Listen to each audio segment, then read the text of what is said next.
ولا تقتلوا انفسکم، قرآن ہے، اپنے آپ کو قتل مت کرو، ان اللہ کان بکم رحیما، خدا تم پر رحم والا ہے۔ اور کسی کو اگر سخت مصیبت آ جائے، مثلا بیماری کی آ گئی یا ایسی حالت پیدا ہو جو زندگی سے بیزار ہے، تو اس میں آقا جی نے طریقہ سکھایا ہے، اس میں یہ دعا کرے، اللہم احیینی ما کانت الحیاۃ خیر لی، اللہ تجھے مجھے زندہ رکھ جب تک زندگی میرے لیے بہتر ہے، وتوفنی اذا کان الممات خیر لی، او کما قال، یا مجھے موت دے اس وقت جس وقت موت میرے لیے اچھی ہو۔ یہ نہ کہ مجھے موت دے، خودکشی چھوڑو، مانگنا بھی نہیں چاہیے موت کو،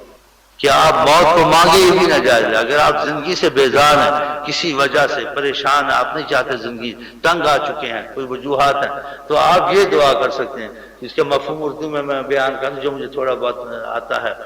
زیادہ دعوے دار یہاں نہیں ہے۔ تو اللہ تعالیٰ مجھے زندہ رکھ، آقا جی نے کہا، اس کا اگر اردو میں بھی آپ مانگ سکتے ہیں، سکھا سکتے ہیں کسی کو، ہاں جی کوئی ایسا ہو،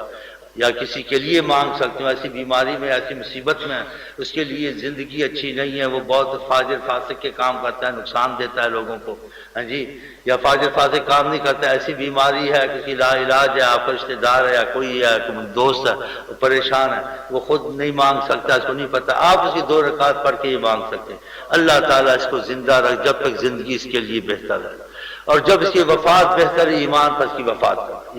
یہ نہیں کہتے اللہ تعالیٰ اس کو موت دے،